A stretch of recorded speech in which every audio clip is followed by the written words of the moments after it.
আমি গোবিন্দপুর থেকে আসছিলাম, ওইখানেও মানুষ দেখলাম খুব মানে উচ্ছ্বসিত, মানে মানুষের মনে যেটা ছিল এবং মানুষ যে আসলে 17 বছর কষ্ট করেছে, আজকে হোসেনপুর আইসা সবাইকে হাসি মুখে দেখা আমার আসলে খুব ভালো লাগছে। আর এই হাসির জন্য মানে আমাদেরও অবদান আছে কিছু, বেশি অবদান আপনারা যারা হাসি খুশির জন্য ব্যবস্থা করেছেন। আপনাদের আগামী 9 তারিখে ঐতিহাসিক যে মিছিল হবে, আমরা সেটা থাকবো এই জন্য বেশি করে যে আমাদের কিশোরগঞ্জ জেলার সমাবেশটা আমরা 8 তারিখে দিয়েছি। হোসেনপুরকে আসলে ভালোবাসার এত কেন্দ্রবিন্দু আমরা বানিয়েছি। এটা আসলে মমিনেরটা খাইছে বুঝলে, আমরা অনেক সময় চাই যে আচ্ছা এই প্রোগ্রাম শেষ করব, এই জন্য শেষ মিটিং ধানের শীষের সেটা আমরা হোসেনপুরেই করতে যাচ্ছি। এটা কিন্তু আপনাদের জন্য একটা বিশাল সুসংবাদের খবর। আর সবচেয়ে বড় জিনিস কেন আসলে আব্বাস ভাইয়েরও বাড়ি, সালাম ভাইয়েরও বাড়ি, এটা আসলে উর্বর জায়গা। কিশোরগঞ্জে যে এনে 100 দিলে চলে, এনে 1000 লাগে, এমন খরচও বাড়ছে। যাক, সবকিছু মিলে আপনারা আমাদের চেয়ে অনেক ভালো আছেন। আর 9 তারিখের সমাবেশে আমরা ঐক্যবদ্ধভাবে সেই কাজটা করবো ইনশাল্লাহ, ঠিক আছে? আর ছোটখাটো কিছু ভুল বুঝাবুঝি থাকলে একটা দল করতে গেলে এমন থাকেই নাকি, ঘরের বউয়ের সাথে সংসার করতে 20-22 বছর হইলে জয় প্রতি রাইতে একবার, না হইলে সপ্তাহে একবার হয়। অভিশাপের সাথে বউয়ের বেশি খাতির দিকে হইতো বছর একবার হইতো, যাদের খাতির কম বাজার লইয়া প্রতিদিনই একবার লাগে। আর আমরা একটা পরিবার, যেটা শহীদ জিয়াউর রহমানের আদর্শের পরিবার। এই পরিবারে চলতে গেলে ফিরতে গেলে এই ধরনের কিছু ঝামেলা তো হবেই নাকি রে ভাই? কিন্তু দিন শেষে মুরগি যেমন তার খোয়ারে ঢুকে যায়, সেটা আবার এই মুরগ না, মানে মুরগি আছে যেমন খোয়ারে ঢুকে যায়, ঠিক আমরা যারা যেখানেই থাকি আমাদের সবার শেষ ঠিকানা সেই ধানের শীষের ঘর, আমরা সেই ঘরে চলে যাই। কার নাম কি, ধানের শীষের কে প্রার্থী এসে, এটা আমার কাছে বড় বিষয় না।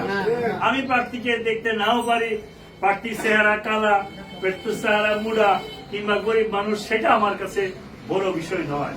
বড় বিষয় এই প্রার্থীর চেহারা দেখলে পরে যার কথা মনে পড়ে তার নাম জিয়াউর রহমান, যার কথা মনে পড়ে যেই মহিলা কত কষ্ট করেছেন 17 বছর।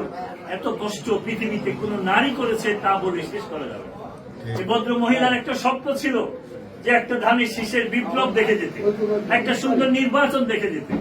তার আত্মা হয়তো তাকিয়ে দেখবে তার সন্তানেরা ধানের শীষের বিপ্লব করেছে 12 তারিখে। সেই বিপ্লবের মধ্য দিয়ে আমরা তার আত্মাকে শান্তি দিব নাকি রে ভাই? আর 17 বছর যেই মানুষটা কষ্ট করেছেন তারেক রহমান, তাকে আসলে প্রধানমন্ত্রী বানিয়ে আনা আমাদের উচিত ছিল, তাকে উপহার হিসেবে দেওয়া উচিত ছিল। কিন্তু আমরা এই দেশে এমন কিছু শয়তানের বসবাস আছে, যেই শয়তানদেরকে দেখার জন্য আপনাকে মক্কা শরীফের শয়তানকে পাথর দিতে হবে না। বাংলাদেশে এমন কিছু চেহারা আছে যাদেরকে দেখে শয়তানের মতোই মনে হয়, যাদেরকে আমরা কত ভাবে লালন করে বড় করেছি। এরা এখন বেহেশতের টিকিট বিক্রি করে বেড়ায়। তারা অনেকেই বেহেশতে যাওয়ার জন্য আমাদের এক পাগল কটিয়া দিয়ে ভৈরবে যায় বলছে যে উনি নাকি বেহেশতে যাওয়ার মোটামুটি কনফার্ম হয়ে গেছে। তারপর আমি একদিন কথার কথা তার এক লোক আমাদের বলছে শেষ বয়স, এখন ব্যস্ত তো যাইতেই হবে। আমি গেলে এই জায়গাতে যাইতে হবে। আজকে এক রিক্সাওয়ালা বলতেছে এখন তো আর নামাজ টামাজ লাগতো না, গাড়ি পাল্লাই ভোট দিলেই ব্যস্ত চলে যাওয়া যায়। মানে মানুষ প্রতারণার কোন পর্যায়ে চলে যায়। সেই কুড়িগ্রামে কি জানি ডক্টর আছে, ও বলে বিড়ি খাবেন সুখ টান দিয়া দাড়ি পাল্লাই ভোট দিবেন। মানে সেই হচ্ছে ইসলাম। এই জন্য হেফাজতে আমি আজকে বলেছেন, আল্লামা বাবু নগরী বলেছেন যে জামাতে ইসলামের মতো সংগঠনকে ভোট দেওয়া হারাম ঘোষণা করেছে। মানে এত বড় তারা একটা ইশতেহার পাঠ করেছে, ইশতেহারের কোথাও ইসলামের একটা শব্দ লেখা নাই, অথচ দলের নাম জামাতে ইসলাম। যাক, আমি আর এই প্রসঙ্গে গেলাম না। আমি শুধু আপনাদেরকে বলি, আমরা যে দলটা করেছি সেই দলটাকে আমরা একসাথে মিলেমিশে, আমরা আপনাদের নেতাদের নেতৃত্বে যারা এখানে আছেন, আমি যদি সবার নাম বলি অনেক সময় চলে যাবে। আপনারা ওয়ার্ড ইউনিয়নের নেতৃবৃন্দ আছেন, আপনারা ঐক্যবদ্ধভাবে আজকে যেভাবে হয়েছেন, আসলে দলের যখন দুঃসময় আসে তখন আমরা আসলে সবাই এক ঘরেই হয়ে যাই, ঠিক আছে না ভাই? দলের এই জাতীয়তাবাদের দুঃসময় কখনো শেষ হবে না। দেশপ্রেমের দলের দুঃসময় কখনোই শেষ হয় না। সুতরাং 17 বছর এই আন্দোলনে নেতৃত্ব দেওয়ার জন্য আমরা কম বেশি সবাই চেষ্টা করেছি। আমি একটু বেশি করেছি, কারণ আমার কাছে মনে হয়েছে যে আমার এক ভাই, সে একটু দুর্বল, সে একটু কম করবে, আমি একটু বেশি করব, এটাই খুব স্বাভাবিক। যার দরুন আমি এই প্রার্থীর বিরুদ্ধে মাঝে মাঝে বলতাম যে উনি সেক্রেটারি হিসেবে আমি যদি 7 বছরের সাজা নেই, 10 বছরের, উনি 20 বছর নিলে ভালো হতো। আসলে ওনার বয়সও বেশি, পরিশ্রমও কম, এই জন্য উনি হয়তো সেটা পারে নাই। আমার একটু তরুণ বয়স ছিল, আমি সেটা পেরেছি। আপনাদের আহ্বায়ক যে মায়ের খাইছে, এই মায়ের যদি প্রকাশ্য আমি খাইতাম রোডের বাড়ি, তাহলে আমার মনে হয় যাও বা বাঙ্গা নিয়ে আপনাদের সামনে আছে, আমি হয়তো হাঁটতেই পারতাম না। ওনার বডি মার্শাল্লাহ আল্লাহ দিয়েছেন, এই জন্য পুলিশও মজা পাইছে মারতে। আমার বাড়ি দিয়েই সে কষ্ট পাইছে, কোষাবারে বাড়ি দিলে হাতে ব্যথা লাগে। কিন্তু মবিন ভাইয়ের যে মারছিল আব্দুল্লাহ, সে বলছে না বাড়ি দিই, একটু আর পাই না।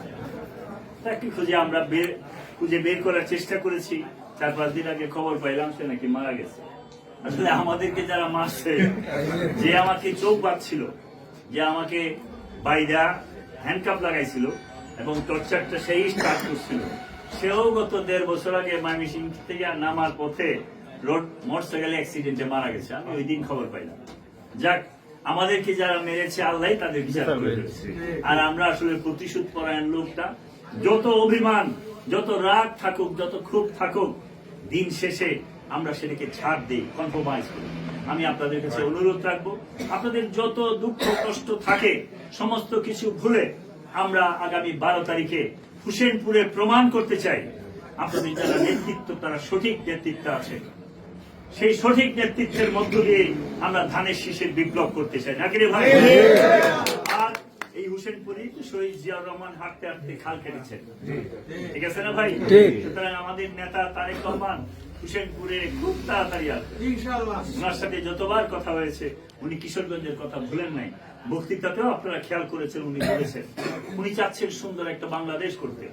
আমি নেতা কত বড় হলাম, এমপি হইতে পারলাম না, কিছু পারলাম না, সেটা আরেক জিনিস। কিন্তু নেতা কষ্ট করেছেন, তাকে আমরা প্রধানমন্ত্রী হিসাবে দেখতে চাই, ঠিক আছে না ভাই? সুতরাং আমরা সবাই মিলেমিশে সমস্ত ভেদাভেদ ভুলে গিয়ে ঐক্যবদ্ধ ভাবে আমরা 12 তারিখে মাঠে থাকবো, নাকি রে ভাই? যত ষড়যন্ত্র আসুক, কালকেও ষড়যন্ত্র হয়েছিল, ঢাকা শহরে ওরা সাকসেসফুল হতে পারে নাই। আমরা সেই হত্যার বিচার চাই। যে উসমান হাদি আব্বাস ভাইয়ের বাড়িতে ইলেকশন করতেছিল, এই হত্যার বিচার আমরা চাই এবং বিচার আমরা করব, সেই কমিটমেন্ট আমাদের আছে। কিন্তু ইলেকশনের 3 দিন আগে আপনি ঢাকা শহরে ডিস্টার্ব করে ফেললেন। বুদ্ধি হয়েছে যে প্রতিরোধ করে কোনোভাবে নির্বাচনটাকে পেছানো যায়। ঢাকা শহরের মানুষ সেটা এলাও করে না। আশ্চর্য দাবি নিয়ে উসমান হাদির বিচার চাবি, এখানে এসে বলে নির্বাচন পিছাও, মানে অন্তরে যা আছে মুখ দিয়ে বের হয়ে যায়, ঠিক আছে না ভাই? পিয়ার দিয়া চাইছিল নির্বাচন পিছাইতে পারে নাই, পরে আসছে গণভোট দিয়ে পিছাইতে পারে নাই, পরে আসছে ইলেকশন নিয়ে পারে নাই। এখন দেখে কোনো উপায় নাই, ইলেকশন হয়ে যাবে 12 তারিখে। বাংলাদেশের মানুষ ভূমিধস বিজয়ে বিএনপি কে 280 সিট দিয়ে ক্ষমতায় বসাবে। সবাই মিলেমিশে সেই কাজটা করবে, সেই কথা বলে আপনারা অনেকক্ষণ যাবত এই মিটিং করতেছেন।